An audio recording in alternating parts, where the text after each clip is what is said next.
खुदा उनका शुक्र हो, आप सबकी सलामती हो, खुदा उनकी जय पुकारते हैं। वो जो हमारे दरमियान मौजूद है, हमारी दरख्वास्त पर अपने कलाम के मुताबिक कि जहाँ 2 या 3 मेरे नाम से जमा होंगे, मैं उनके दरमियान मौजूद हूँगा। हमारा ईमान भी है और खुदावंद के कलाम की सदाकत भी यही कहती है कि जहाँ उसके नाम से लोग जमा होते हैं वो उनके दरमियान मौजूद है। कलाम मुकद्दस की वो आयत जिसको हमने जो है वो आज डिस्कस करना है या आज जिस पर हम थोड़ी बात करेंगे, वो है लूका की मार्फत लिखी गई यीशु मसीह की अंजील। लूका रसूल उनकी मार्फत लिखी गई मसीह यीशु की अंजील उसके 7वें बाब की 36वीं आयत से। कलाम मुकद्दस में लिखा है, किसी फरीसी ने उससे दरख्वास्त की कि मेरे साथ खाना खा। किसी फरीसी ने उससे दरख्वास्त की कि तू मेरे साथ खाना खा। बस वो यानी यीशु मसीह उस फरीसी के घर जाकर खाना खाने बैठा। तो देखो, एक बदचलन औरत जो उस शहर की थी, ये जानकर कि वो उस फरीसी के घर में खाना खाने बैठा है, संगे मरमर के इत्रदान में इत्र लाई और उसके पांव के पास रोती हुई पीछे खड़े होकर उसके पांव आंसुओं से भिगोने लगी और अपने सर के बालों से उनको पोंछा और उसके पांव बहुत चूमे और उन पर इत्र डाला। उसकी दावत करने वाला फरीसी ये देखकर अपने जी में कहने लगा, अगर ये शख्स नबी होता तो जानता कि जो उसे छूती है वो कौन और कैसी औरत है, क्योंकि बदचलन है। यीशु ने जवाब में उससे कहा, ऐ शमून, मुझे तुझसे कुछ कहना है। उसने कहा, है उस्ताद, कह। और फिर मसीह यीशु ने एक तमसील कही। यहां तक रुकते हैं, उसके बाद का हिस्सा हम बाद में फिर पढ़ सकते हैं। कलाम मुकद्दस का ये हवाला जो है, इसको चारों गॉस्पल्स जो हैं वो रिकॉर्ड करती हैं। इखलाकियात की गॉस्पल जो है, हम उसका भी जो है वो बाद में जरूर जिक्र करेंगे, लेकिन आज इस हवाले को जो बहुत सारी जगहों पर जो है वो बहुत सारे तरीकों से या किताबों में इसको जो है कंट्रोवर्शियल माना जाता है, हम आज इस पर बात करने की कोशिश करते हैं। हम कितना करीब जो है वो हकीकत के पहुंच सकते हैं। सारी गॉस्पल्स जो हैं वो इसका जिक्र करती हैं। बाकी की सारी गॉस्पल्स जो हैं उनमें ये वाकया जो है आखिरी अबवाब में शामिल है, लेकिन ये एक वाहिद गॉस्पल है जिसके शुरू में ये वाकया है। बाकी सारी जो गॉस्पल्स हैं उनमें वाकयात जो हैं वो एक डिफरेंट तरीके से बयान किए गए हैं। मैं आज जब अर्ली सुबह जो है जागा तो मैं उन सारे हवालों को पढ़ के उनका एनालिसिस करने की कोशिश कर रहा था। एनालिसिस जब मैं कर रहा था तो उसमें मत्ती की अंजील में और फिर मरकस की मार्फत लिखे गए बयान में और फिर यूहन्ना ने जो लिखा, इन सारे बयानात में जो बातें मुश्तरक हैं, जो बातें एक जैसी हैं, कॉमनैलिटीज जो पाई जाती हैं, वो ये हैं कि खाने का जिक्र है, दावत का जिक्र है। दूसरी बात जो है वो है उन तीनों गॉस्पल्स में जो वाकया हुआ है वो बैतनिया के गांव में हुआ है। जो ये वो बैतनिया है जो मरियम, मार्था और लाजर का गांव था। याद रखिए, जब भी कभी मैं आपको वो टूल बता रहा हूं, वो एक नुक्ता बताने की या स्ट्रेटजी बताने की कोशिश कर रहा हूं, जब बहुत सारे हवाला जात जो हैं वो एक ही जैसी बात करें और फिर कोई एक दो हवाला जो है बीच में या एक हवाला जो है वो डिफरेंट हो, उन सब को जो है वो आप साथ साथ रख लें और फिर उनको जो कॉलम वाइज उनका लिखते चले जाएं कि कितनी बातें एक जैसी हैं। ये एक टूल है स्टडी का जो छोटे से छोटा और बड़े से बड़ा शख्स जो है, जो अपने आप को बड़ा ही समझता है, वो भी इससे फायदा उठा सकता है। दावत का जिक्र है, खाने का जिक्र है, बैतनिया का जिक्र है 3 गॉस्पल्स में। उसके बाद तीनों गॉस्पल्स जो हैं वो शमून कोढ़ी का जिक्र करते हैं। तीनों में जो नाम लिखा है वो शमून कोढ़ी है, ये उसका घर है, उसने दावत की है। मरकस और मत्ती जो हैं उनमें यह वाकया मिलता है कि जो इत्र है वो सर पर भी डाला गया है, जबकि लूका और यूहन्ना कहते हैं कि इत्र जो है वो पांव पर डाला गया है। सारी गॉस्पल्स जो हैं वो ये जरूर कहती हैं कि वो पीछे खड़ी थी। 2 गॉस्पल्स जो हैं वो कहती हैं कि वो औरत आई एक और उसने ये सब कुछ किया। यानी मरकस और मत्ती में औरत का जिक्र है। यूहन्ना कहता है ये मरियम है जो लाजर की बहन है, और लूका कहता है वो बदचलन औरत है। लूका में जो बात लिखी है वो शमौन फरीसी के नाम से लिखी है, बाकी सारे के सारे जो है वो शमौन कोढ़ी के नाम से जो है वो, लेकिन लूका जो है जगह जो है उसका तायुन नहीं करता कि ये जगह कौन सी थी। 7वां बाब शुरू में गॉस्पेल में इस वाकया का आना, जगह का मालूम ना होना, इसका ताल्लुक जो है, और फिर इसमें एक वाकया या एक बात जो है वो बाकी सब से मुख्तलिफ लिखी है, और वो ये है बाकी सब ने वाकया लिखा है, वहां पर लिखा है कि उन्होंने तंग किया तो मसीह ने कहा कि इसने मेरे साथ भलाई की है, दफन की तैयारी की है। और जहां जहां गॉस्पेल की या अंजील की मनादी की जाएगी, इसकी यादगारी में भी ये बातें कही जाएंगी कि इसने मेरे साथ भलाई की है, इसने मेरे दफन की तैयारी की है। और मसीह यीशु का इस बात को अपनी मौत के साथ रिलेट करना, दफन के साथ उसका ताल्लुक जोड़ना से मुराद, और ये बात जो है उस वक्त या उस रोज पूरी हुई जब उसके जिंदा होने के रोज, जब अली सुबह जब खवातीन खुशबूदार चीजें लेकर कब्र पर गईं कि उसकी बॉडी पर या उसके जिस्म पर मलें, तो उस वक्त वो जिंदा हो चुका था और किसी को ये चांस ना मिला कि उसके बदन पर खुशबूदार चीजें मल सकें। और मसीह ने जो बात कही थी कि इसने मेरे दफन की तैयारी की है, यानी उस वक्त के लिए जो यहूदी रस्म और रवाज के मुताबिक किया जाता है, इसने अभी से कर दिया है। उसके दो पहलू हैं, एक तो वो बात जो पूरी हुई, और दूसरा ये कि कोई शख्स उसके इस अमल को गलत रंग देकर उसे उस पर जो है वो बद चलने का इल्जाम भी ना लगाए, और मसीह पर भी जो है वो किसी किस्म का इल्जाम ना लगाए, बल्कि उसने बड़ी फराख दिली से ये बात कही कि इसने भलाई भी की है, इसने मेरे दफन की भी तैयारी की है, और जब जब गॉस्पेल सुनाई जाएगी तब तक ये जिक्र किया जाएगा। ये तीनों वाकयात जो हैं, जो बाकी तकरीबन दो शागिर्दों ने और एक सहमी शागिर्द ने, यानी वो 70 में तो शामिल था लेकिन वो 12 में उसकी शमूलियत ना हो सकी, लेकिन मरकज जो है वो शुरू ही से साथ साथ नजर आया है, खिदमत करता हुआ शागिर्दों की भीड़ में, बाद में पौलुस बरनबास के साथ, पतरस के साथ, ये खिदमत के सारे पहलुओं में ये जगह जगह हर जगह जो है वो साथ नजर आया है। एक बात याद रखिए, यूहन्ना जो है उसने ये वाकया सबसे मुख्तलिफ ये बात कही है हवाले में कि शमौन फरीसी दिल में ये बात सोच रहा था, अगर ये शख्स नबी होता तो जान जाता कि जो उसे छू रही है वो कैसी है, या किस कमाश की है, किस फेलोशिप की है, और किस किस्म के कैरेक्टर की है। बाकी गॉस्पेल्स जो हैं उन्होंने इस वाकया को कतन जो है वो कुछ भी नहीं कहा इसकी बाबत। आप जानते हैं बाकी सब जो किसी ना किसी तरह से वो साथ थे, वो जानते थे, लेकिन लूका जो है उसे रिसर्च करना पड़ी है, उसे बहुत सारे लोग जो उसके वक्त में जिंदा थे जब उसने गॉस्पेल जो है वो लिखी है, ये वाकयात तरतीबवार लिखे हैं, उसमें बहुत सारे लोग जो हैं उस वक्त अभी तक मौजूद थे। बहुत मुमकिन है ये फरीसी उस वक्त इनका हम उम्र हो, शागिर्दों का, मसीह यीशु का, और अभी तक हयात हो जब ये गॉस्पेल लिखी गई है। 27 से 30वें साल के लगभग ये वाकया जो है वो हुआ है, सदी के तकरीबन 27वें से लेकर 30वें साल में, और गॉस्पेल जो लिखी गई है वो 58वें साल से लेकर 63वें साल तक लिखी गई है। तो कहीं ना कहीं पॉसिबिलिटीज हैं कि ये शख्स उस वक्त तक जिंदा था जिसने मसीह यीशु की दावत की थी। ये बात उसके दिल से किसी शागिर्द तक नहीं पहुंची है। अगर पहुंची होती तो शागिर्दों में से कोई एक तो इस बात का वाकया का जिक्र करने के लिए जो है वो रेडी हो जाता कि ये बात जो है शमौन ने मुझसे कही। जब लूका ने इस शख्स का इंटरव्यू किया होगा, इससे पूछा होगा कि मसीह तेरे घर में खाना खाने आए थे, और ये बात जो है बड़ी मशहूर हुई कि वहां पर एक खातून ने उसके सर पर या पांव पर जो है इत्र डाला है, तो उसके बारे में तेरी क्या राय है, तूने क्या महसूस किया?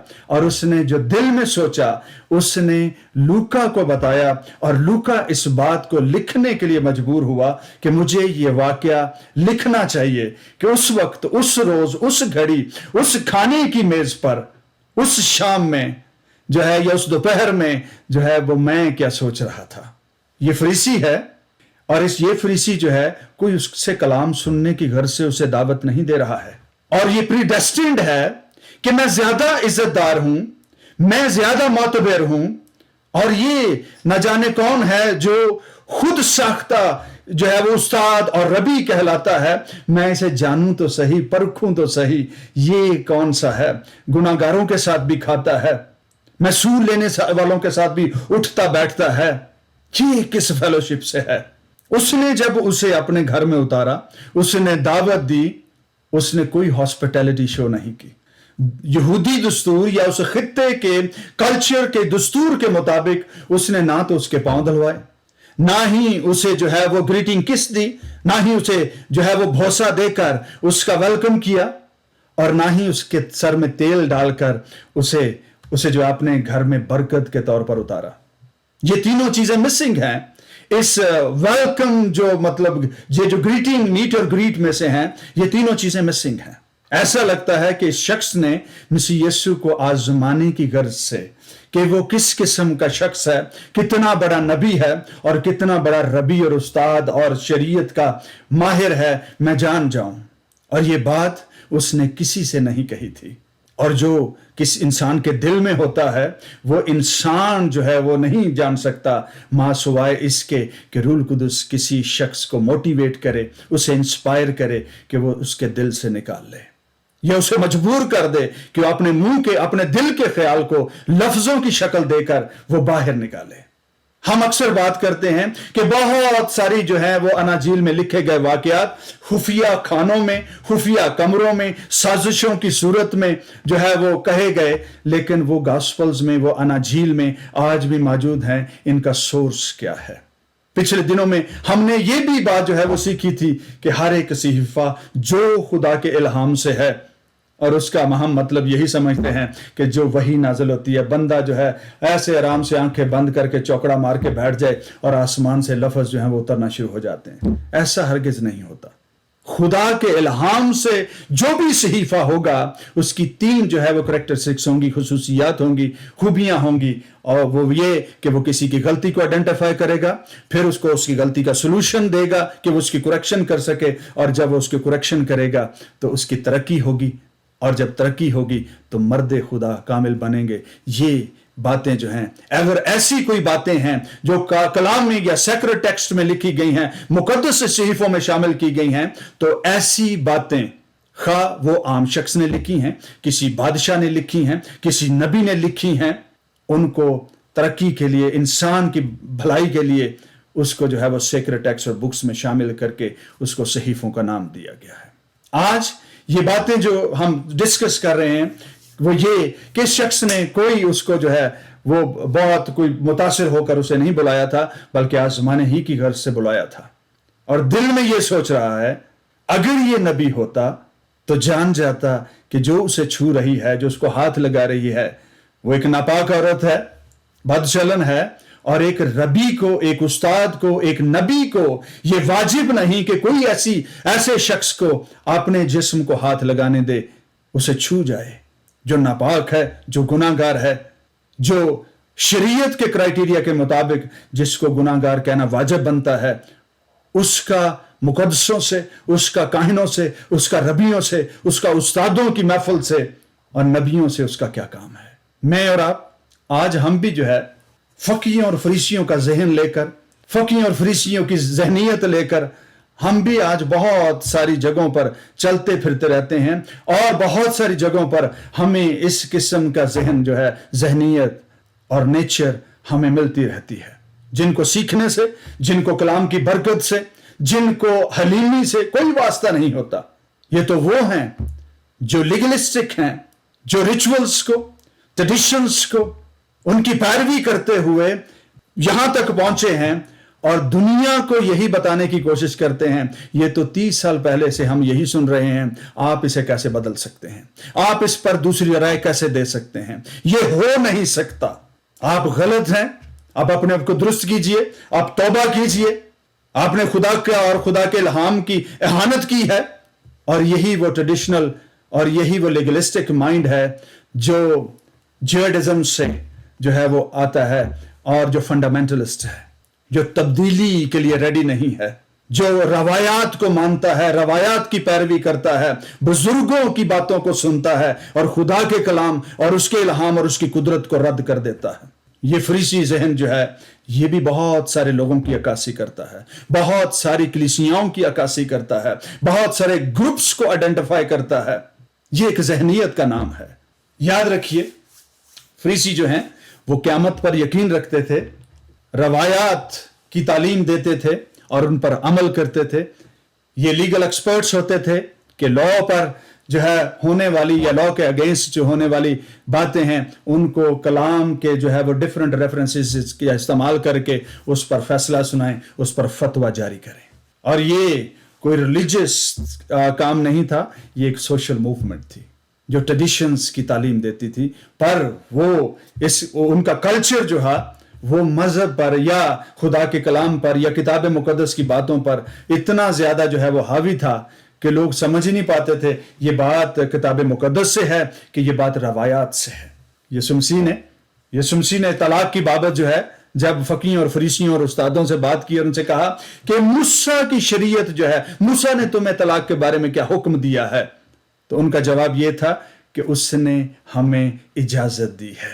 There is no law, there is no commandment, उसने हमें इजाजत दी है। और मसीह यीशु ने कहा कि उसने तुम्हारी हट दर्मी के सबब से उसने तुम्हें ऐसा करने की इजाजत दे दी है। ये वो लीगलिस्टिक माइंड्स हैं, ये वो ट्रेडिशनल माइंड्स हैं, वो रवायात की तालीम देने वाले जहन हैं जो दूसरों को परखते ही रहते हैं, उनका नॉलेज ही जो है वो टेस्ट करते रहते हैं। खुदा की कुदरत की तब्दीली में उनका चलने का कोई जो है वो इरादा नहीं होता। कलाम मुकद्दस में यीशु मसीह ने जब शमून ने इन्हीं वाकयात में लिखा है, शमून ने जब ये बात सोची तो खुदा ने से कहा कि जो तू सोच रहा है, पहली बात मैं तुझे जो है वो कंपेयर करके बताता हूं कि तू जो रास्तबाज है, अपने आप को रास्तबाज कहता है, तू अपने आप को फकीह कहता है, एक्सपर्ट एट लॉ है, मैं तुझे बताना चाहता हूं तेरी ही तालीम, तेरे ही ट्रेडिशंस को तूने अपने ही मुंह की बातों को बाईपास किया है, ओवरराइट किया है। जब मैं तेरे घर में आया, असूल तो यह था कि तू अपनी रवायत के मुताबिक मेरे पांव धुलाता, मुझे कबूल करता। असूल तो यह था, दस्तूर तो यह था कि तू मुझे बोसा देता ताकि मैं तेरे घर में कंफर्टेबल होता। रवायत तो यह है कि तू मेरे सर में जो है वो तेल डालता, एक्सेप्ट करता एज ए ब्लेसिंग कि मैं तेरे घर में आया हूं। पर तूने तो ऐसा नहीं किया।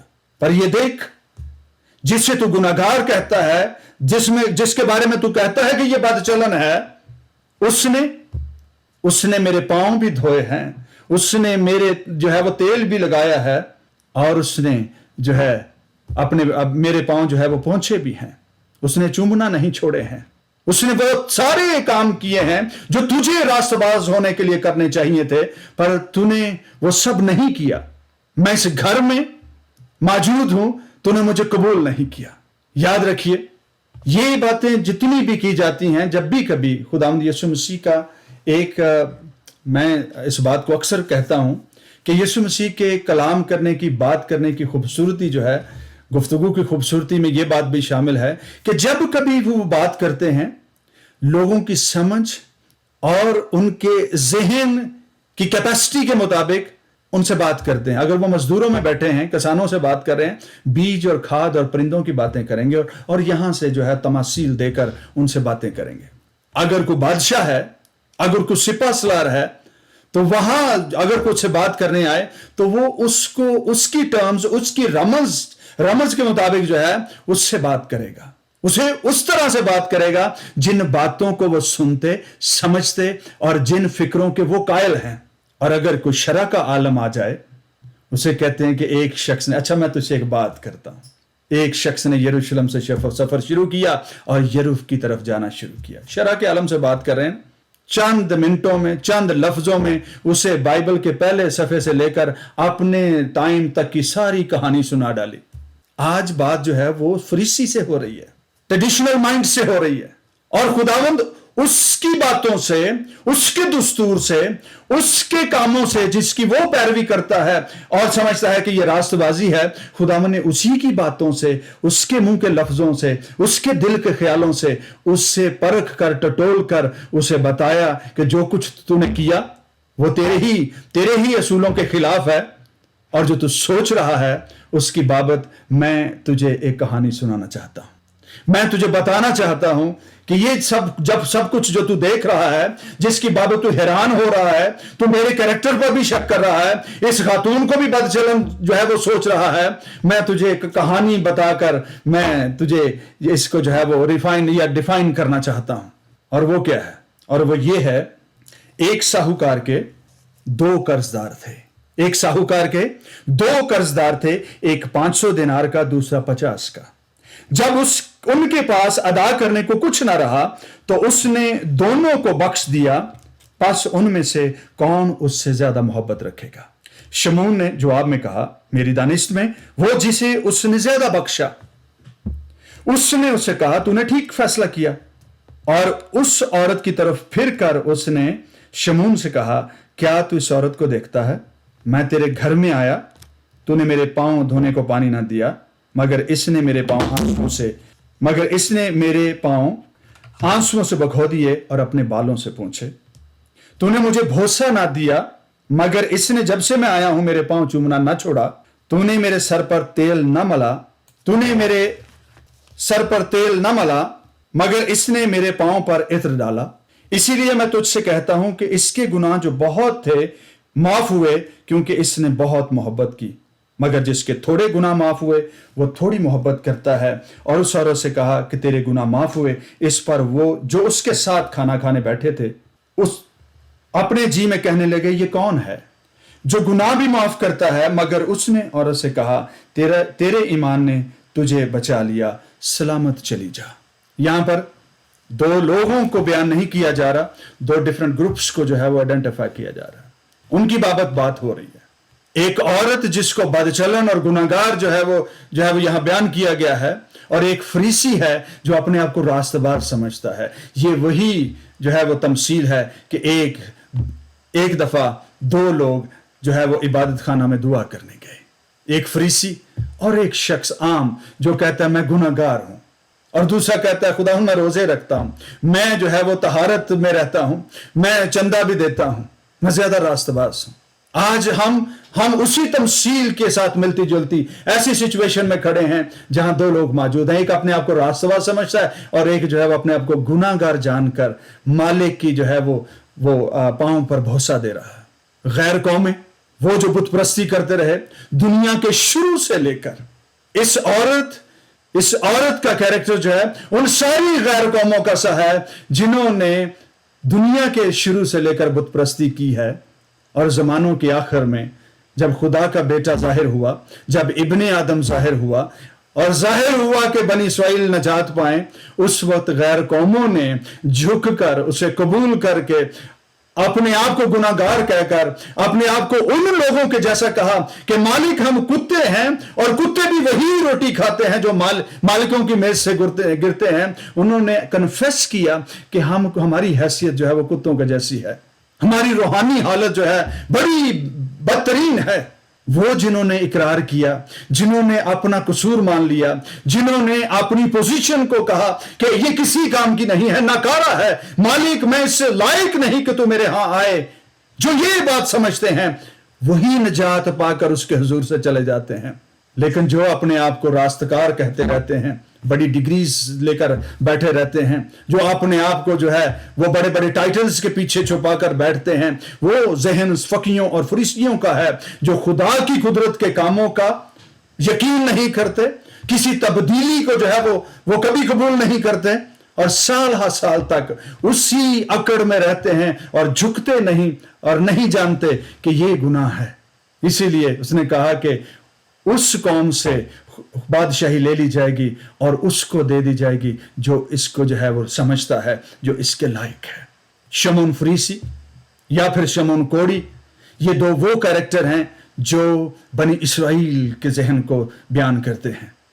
जो अपनी रास्तबाजी को जो है वो दुनिया की सबसे बड़ी रास्तबाजी गिनते हैं, जबकि गैर कौमों ने खुदा के बेटे को कबूल करके उनकी रास्तबाजी से ऊपर की रास्तबाजी को कबूल किया, क्योंकि कलाम मुकद्दस में लिखा है कि खुदा की बादशाही में जो सबसे छोटा है वो शरीयत से, वो मूसा से और वो यूहन्ना से भी बड़ा है। और ये बात जो है उनको पसंद नहीं आई।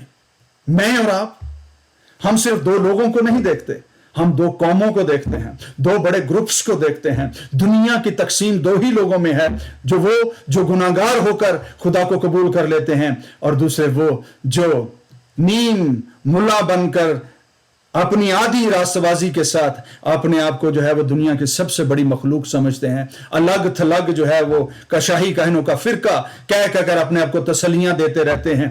ये वो हैं। खुदा के कलाम के सामने कोई शख्स कितना भी रास्तबाज हो, खुदा का जब कलाम सुनाया जाए, चाहे वो कितनी भी रास्तबाजी करता हो, उसके लिए जरूरत है, उसको इस बात की जरूरत है कि झुक जाए और कहे, खुदावंद तेरी रास्तबाजी, तेरे कलाम के सामने अगर जजमेंट हो तो मैं खड़ा नहीं रह सकता। तेरे बेटे की रास्तबाजी के सामने मेरा वजूद नापीद है, किसी काम का नहीं, नकारा है, बेकार है। मेरी रास्तबाजी जो है तेरे सामने ऐसे है जैसे सूरज को चिराग दिखाने के बराबर, बल्कि के गंदे कपड़ों की मानंद है। मेरी रास्तबाजी किसी काम के नहीं, मेरे काम जो है ना तमाम है, किसी काम के नहीं है। ये फरीसी, इसने यीशु मसीह नासरी को आजमाने की गर्ज से जो है अपने घर में उतारा था। हम कितने हैं आज, बहुत सारी दफा हम भी जब खादम घर में आता है, या तो हम ट्रेडिशंस जो है वो फॉलो कर रहे होते हैं। खादम आया, रोटी पकाओ और कलाम सुनो, आ जाओ बच्चों, बच्चियां घसीट के लेके आने, क्यों? कलाम सुनना है ना, पादरी साहब आए हैं। हम ट्रेडिशनल माइंड के साथ बैठ जाते हैं। कलाम मुकद्दस में क्या लिखा है कि जब मैं तेरे घर में आया तो मुझे पांव धोने के लिए पानी ना दिया, तूने मुझे जो है भूसा ना दिया, फिर तूने मुझे मेरे सर पर तेल ना डाला। यानी तूने मुझे किसी तौर पर एज ए ब्लेसिंग अपने घर में कबूल नहीं किया है। तुम्हारा मेहमान तुम्हारे घर में ब्लेसिंग के तौर पर आता है, ये तुम्हारी ट्रेडिशन है, ये तुम्हारा रवाज है। जो तुम्हारे घर से खाना खाए, तुम्हारा पानी पिए, वो तुम्हें ब्लेस करे, और ये तुम्हारी ट्रेडिशन है कि वो तुम्हें बरकत देता है। लेकिन तूने ऐसा नहीं किया। कलाम मुकद्दस में क्या लिखा है? जो कोई तुम्हें नबी के नाम से कबूल करता है, नबी का अजर पाएगा। जो कोई तुम्हें नबी के नाम से कबूल करता है, नबी का अजर पाएगा। यानी जब कोई शख्स जो है जिसको तुम कबूल करते हो, अगर नबी की मानद कबूल करते हो, तो उसके अल्फाज तुम्हारे लिए, तुम्हारे घर के लिए नबी की ब्लेसिंग के तौर पर जो है वो काम करेंगे। लेकिन अगर तुम उसे एक रास्तबाज आदमी जानकर अपने घर में उतारते हो, तो तुम पर ब्लेसिंग्स जो हैं वो एक ऐसे शख्स की मानद होंगी जैसे कोई रास्तबाज शख्स किसी को दुआ देता है। हमारी ब्लेसिंग्स का तायुन जो है वो इस बात से होता है कि हम किसी शख्स को किस तरह से अपने घर में कबूल करते हैं, प्रीडेस्टिन्ड कैसे हैं। अगर हम किसी शख्स की कबूलियत के लिए पहले ही से जो है वो सोच रखते हैं, नकारा सोच है, नाकाम और बेकार है, तो हमें ब्लेसिंग्स जो हैं वो किसी काम की नहीं होंगी। कोई ब्लेसिंग्स नहीं होंगी। बस आपने पानी पिलाया, खाना खिलाया, शख्स चलता बना, एंड दैट्स इट। कोई रिवॉर्ड नहीं है, कोई ब्लेसिंग्स नहीं है।